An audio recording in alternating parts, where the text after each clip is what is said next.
Welcome to this session on Therapeutic Drug Monitoring, or TDM. In this lecture, we explore how drug levels are measured, interpreted, and used to design safe and effective individualized treatment plans. Introduction to TDM. What is therapeutic drug monitoring? Therapeutic drug monitoring refers to the process of checking blood drug concentrations at defined time intervals. The idea is to maintain the drug within a safe and effective concentration range. TDM does not stop at measurement alone, it requires clinical judgment to interpret these values and adjust doses to fit each patient's needs. Purpose and goal of TDM. The main purpose of TDM is personalization. By monitoring drug concentrations, clinicians can prevent underdosing, overdosing, and adverse effects. This is especially important for drugs that work safely only within a tight concentration range. Scientific basis of TDM. TDM brings together several pharmacological sciences. Because plasma concentration frequently parallels the drug's therapeutic and toxic actions, measuring and interpreting these levels help us predict patient response more accurately. When is TDM needed? TDM is especially useful when effectiveness cannot be easily observed or when a drug's safe and effective doses are too close to each other. Kidney disease, liver disease, or drug interactions can significantly affect blood levels, making monitoring essential. Routine monitoring. Is it necessary for all drugs? Not all the drugs need therapeutic monitoring. Many medications have wide safety margins and predictable responses, so routine testing would not provide meaningful benefit. The therapeutic window. The therapeutic window represents the safe and effective concentration range of a drug. Concentrations below this range fail to work, while levels above it may cause toxicity. TDM helps clinicians adjust dosing to keep the patient within this window. History of therapeutic drug monitoring. Therapeutic drug monitoring has an interesting history rooted in clinical observation. Doctors realized that certain drugs had a very small margin between being safe and harmful. Even tiny fluctuations in blood concentration could push the drug into a toxic range or make it ineffective. They also noticed that patients responded very differently to the same dose, which meant standard dosing wasn't appropriate for everyone. These findings led to the rise of clinical pharmacology as a specialized discipline focused on individualized therapy. Initially, TDM was not accepted widely because some believed it offered little advantage. However, as more studies were conducted, clear evidence emerged showing that TDM could improve patient outcomes, reduce toxicity, and enhance therapeutic success. Today, therapeutic drug monitoring is routinely used for more than 20 commonly prescribed drugs. TDM in India. In India, therapeutic drug monitoring began in the mid-1980s. Initially, its use was limited to a few teaching hospitals.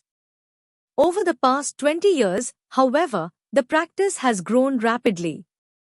Today, TDM is available in two major settings.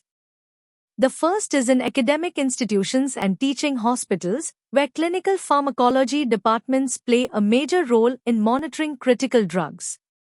The second setting is the private healthcare sector, including biochemistry laboratories and corporate hospital networks that run centralized processing units. As healthcare infrastructure has expanded, access to TDM has also improved considerably across the country. Criteria for using TDM. Not every drug requires therapeutic drug monitoring.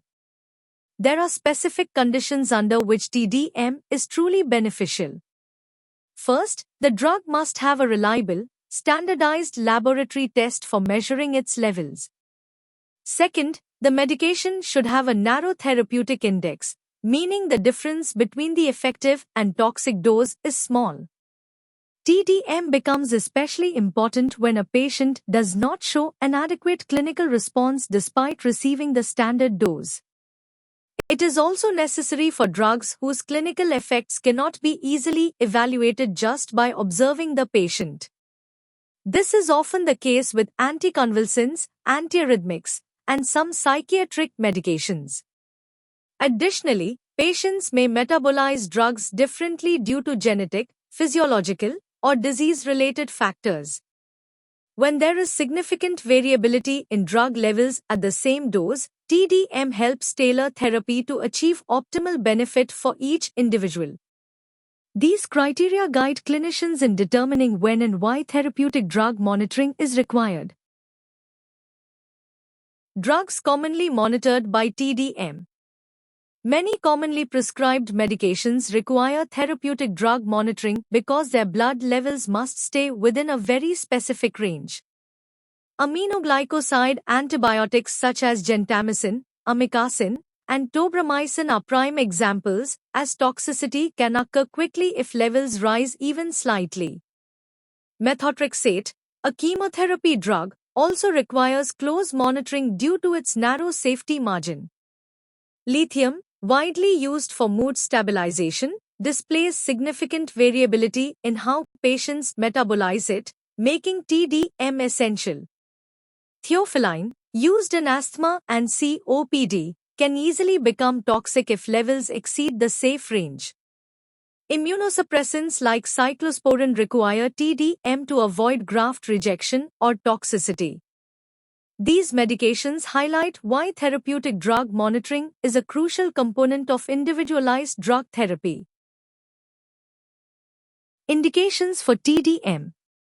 Therapeutic drug monitoring is recommended when certain clinical conditions make routine dosing unsafe or ineffective.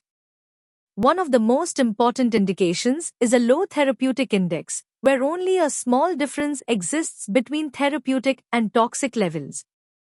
TDM is also needed when treatment success cannot be judged simply by observing the patient, such as in cases where clinical endpoints are unclear.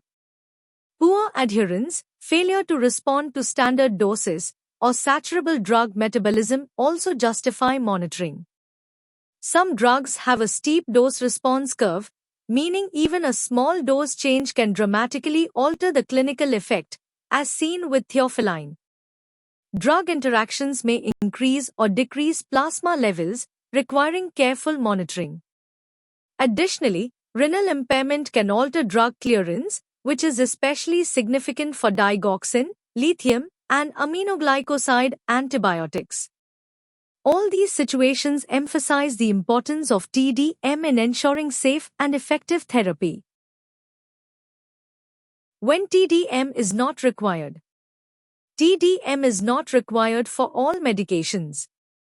If the drug's clinical effect is easily measured, like changes in blood pressure, heart rate, glucose levels, or urine output, plasma concentrations don't provide much additional value. Similarly, if a medication has a wide therapeutic range, minor fluctuations in dose or blood concentration are less likely to cause toxicity. Drugs such as beta blockers and calcium channel blockers fall into this category. Additionally, TDM is not needed when the relationship between concentration and clinical effect is unclear or poorly defined. Short-acting drugs that produce effects independent of their plasma levels, often called hit-and-run drugs such as omeprazole, also do not require monitoring. Understanding when TDM is unnecessary helps avoid unnecessary testing and ensures that monitoring remains focused on drugs where it offers real clinical benefit. The TDM process overview. Therapeutic drug monitoring is not just a laboratory task, it is a coordinated clinical process. A team of clinicians, nurses, pharmacologists, and laboratory scientists must work together to ensure accurate sampling, reliable measurement, and correct interpretation of drug levels. The ultimate goal of this process is to optimize therapy, achieving maximum therapeutic benefit while preventing drug toxicity. Every step, from selecting patients to timing the sample, plays a crucial role in the accuracy and usefulness of TDM. Step 1. Decision to request drug level. The first step in the TDM process is deciding why a drug level needs to be checked. TDM must always be justified. It is usually requested when toxicity is suspected, when a patient is not responding adequately to treatment, or when we suspect the patient may not be taking the medication as prescribed. It also becomes essential after a change in dosage, when there's a change in the patient's clinical condition, or when interacting medications may alter drug levels. This step is crucial because unnecessary monitoring adds cost and may misguide therapy. Step 2. The biological sample. Once the decision for monitoring is made, the next step is collecting the biological sample. Serum or plasma is almost always used for TDM. It is important to avoid serum separator tubes for lipophilic drugs, as these drugs may dissolve in the gel layer and give falsely low results. Samples should ideally be collected after the drug reaches steady state, which typically takes about 5 half-lives. But, if a loading dose is used, levels may be measured earlier. Drugs with long half-lives must be monitored even before steady state in patients with kidney or liver impairment, because these individuals are more prone to toxicity even at early doses. If toxicity is suspected, the sample should be collected immediately. In drugs requiring tight control, such as digoxin or antiarrhythmics, timing is extremely important. Blood samples should be drawn in the elimination phase, not during absorption. Most commonly, we measure trough levels, which are taken at the end of the dosing interval. For intravenously administered antibiotics, peak levels are taken around 30 minutes after infusion stops. Finally, the correct type of sample, whether serum, plasma, or whole blood, must always be ensured for accurate drug measurement. Additional points on biological sampling. In general, serum and plasma drug levels are comparable, but the choice of collection tube is extremely important because certain anticoagulants interfere with specific drugs and analytical methods. For some drugs like cyclosporin A, whole blood sampling is required because these drugs distribute significantly into red blood cells. In infants, capillary blood is acceptable for TDM due to minimal sample volume requirements. Although studies have explored saliva and other biological fluids, they are not routinely used because reliability and accuracy are not well established. One of the biggest causes of error in TDM is incorrect timing of sample collection, which can drastically alter interpretation. For specific drugs like lithium, levels are best measured exactly 12 hours after the last dose. Digoxin should be measured at least 6 hours post-dose to prevent falsely elevated results. Carbamazepine has a long half-life of about 48 hours, so a trough level right after a dose and a peak approximately 3 hours later are ideal for proper interpretation. Step 3. The request. The next step of the TDM process is submitting a complete and accurate drug level request. The laboratory needs several essential details, starting with the exact timing of the sample and the dosing schedule. Patient demographics such as age, sex, and ethnicity influence drug distribution and metabolism, so they must be mentioned. Clinicians must also include details of any concurrent medications because drug interactions can significantly influence levels.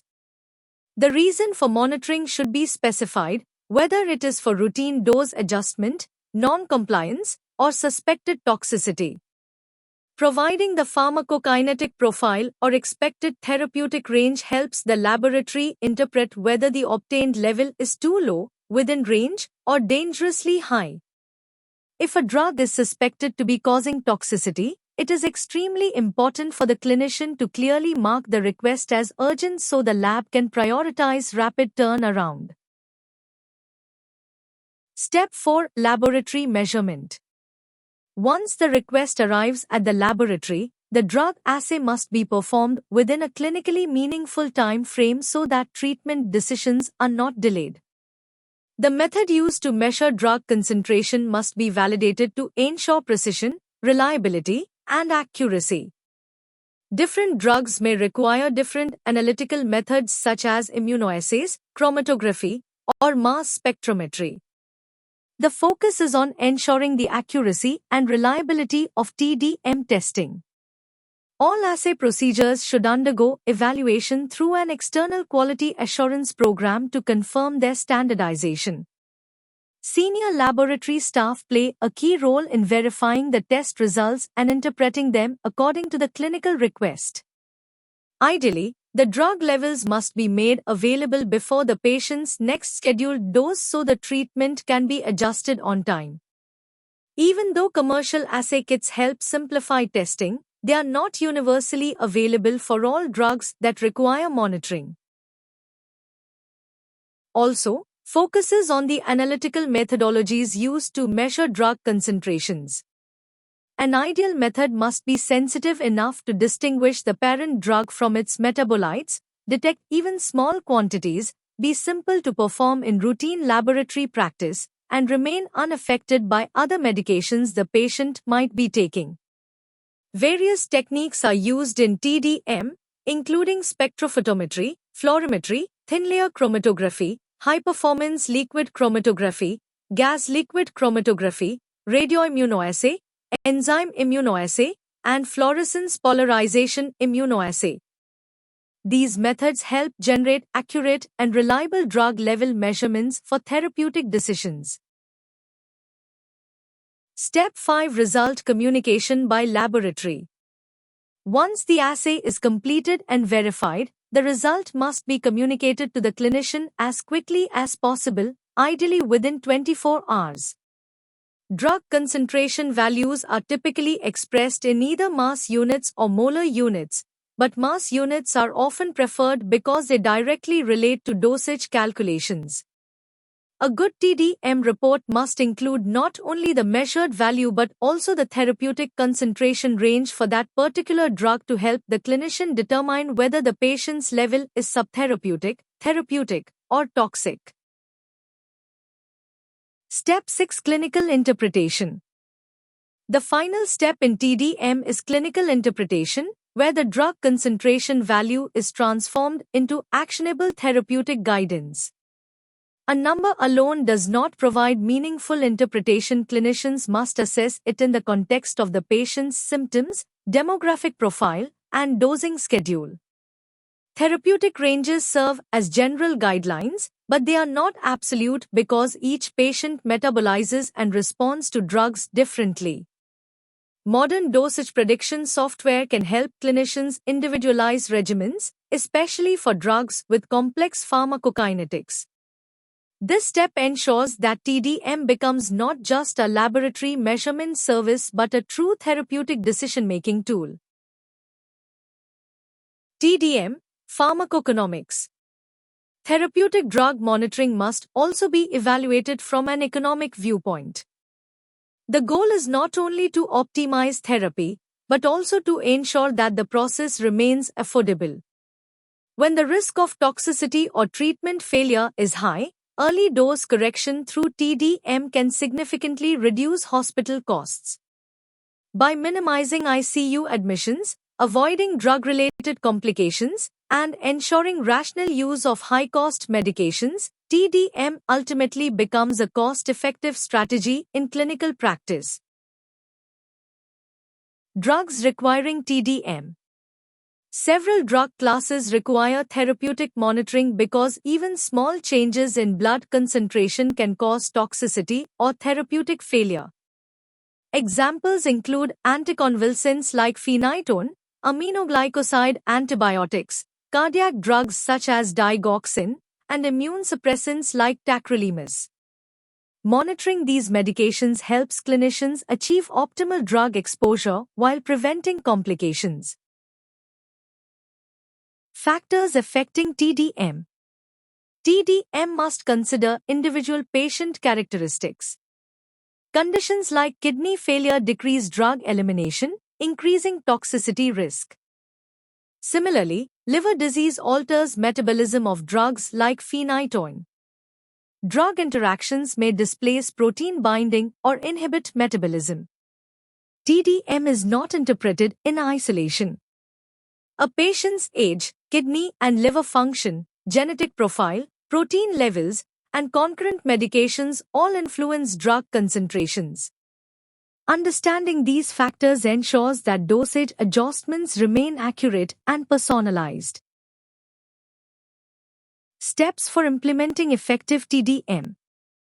A structured approach is essential for effective TDM.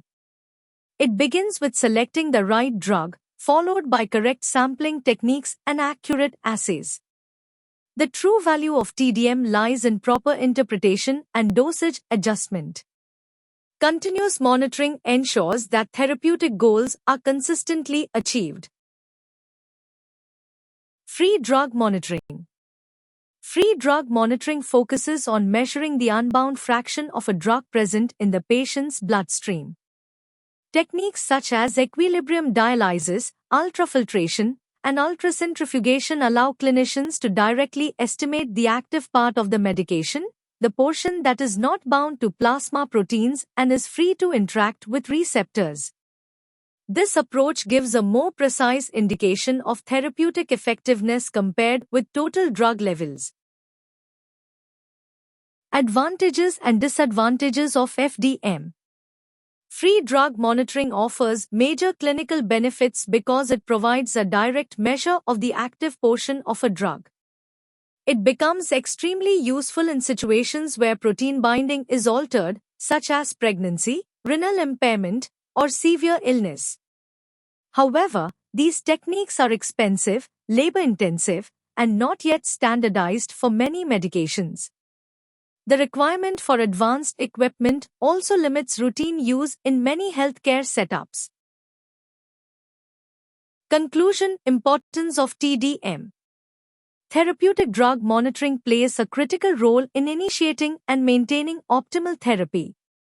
By maintaining drug levels within the therapeutic range, TDM reduces the likelihood of toxicity and ensures consistent therapeutic benefits.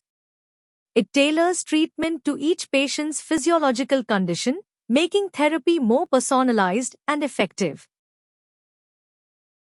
Conclusion: Final insights.